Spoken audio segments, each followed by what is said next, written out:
Hello and welcome to Family Gamer TV. I'm Mark Clapham. I'm a writer and a long-time superhero comics reader, and today I'll be looking at the first trailer for the Spider-Man Playset, coming soon for Disney Infinity 2.0. Okay, we start off in the villain's lair, and if we take a quick look in that tank, we'll see that we've got Venom, the Venom symbiote, which started out as Peter Parker's alien black costume, and you may remember it from the film Spider-Man 3, the previous series of Spider-Man films.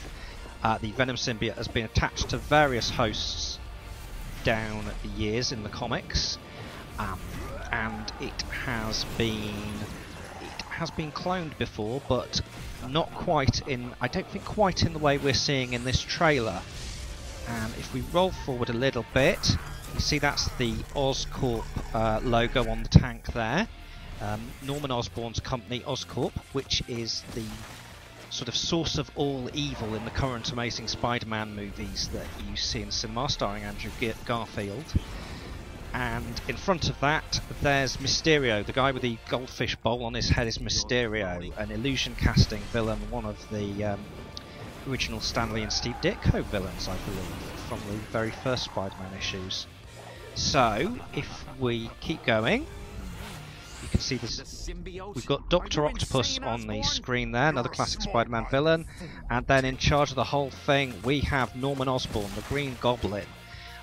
Norman Osborn, yet again, he's in the current Amazing Spider-Man films, played by Chris Cooper. He was in the Sam Raimi Spider-Man films, played by Willem Dafoe. He's a very much classic Spider-Man villain. He's Peter Parker's arch nemesis by any standards, really, and he's the big bad here. His voice is a little bit more Darth Vader-y, a little bit more Megatron than you're necessarily used to from previous cartoon versions of the character. Yes, we'll bring down S.H.I.E.L.D. once and for all. He used to have very much a kind of type voice, but they're obviously going for a different take here, and it seems to work. He's sort of fulfilling the role often played by the Jackal in the comics of messing with Peter Parker with cloning experiments.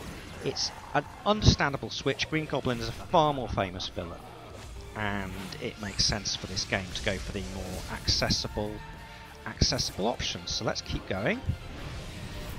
And oh dear, look, Venom's escaped. That's typical, isn't it? Venom is with his big slippery tongue and what have you, and giant teeth, is a sort of feral, evil version of Spider-Man in many ways.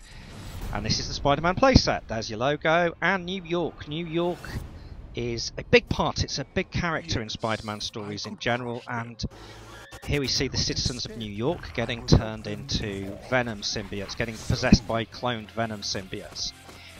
There's been recent big stories in the comics with the population of New York being affected by spider powers in the Spider Island story, where the Jackal unleashed a spider virus which turned everybody on Manhattan into Spider-Man, essentially, with Spider-Man's powers. There's also a very good, very dark, recent-ish story from a few years ago called Shed, where the lizard caused the reptile part of people's brains to turn them all feral in New York. So New Yorkers get a really bum deal sometimes in Spider-Man comics, and they seem to be doing a bit of a Spider Island thing here, but with Venom instead, which yet again is a much more sort of accessible and kid-friendly version of that idea, I think. And rolling on a bit, we get Norman Osborn on his Goblin glider.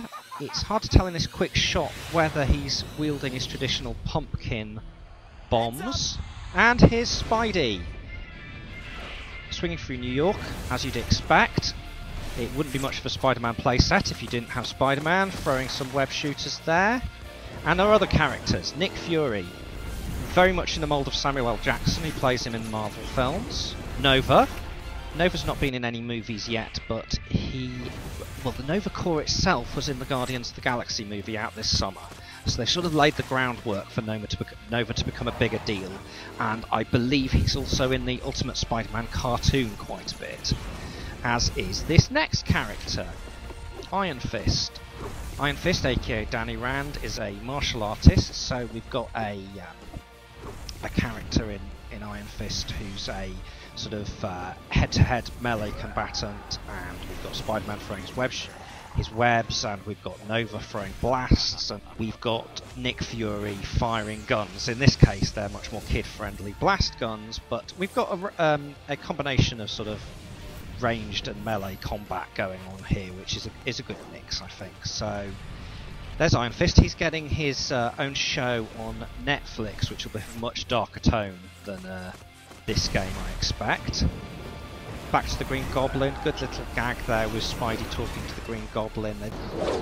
How come we can never meet under friendlier circumstances? Like at the library or a deli? Really sort of captured Spider-Man's wit, which is not surprising. I know that Brian Michael Bendis, who's written some good Spider-Man comics, is working on this. Bit of a montage of various action shots here. Spidey swinging again, so you're getting that feel for it. And here's a bit more cosmic, bit of a sort of more cosmic look, which you wouldn't be too surprised at considering Nova's in it, just to show that it's not just hanging around in New York. And that's Disney Infinity 2.0 Spider-Man Playset.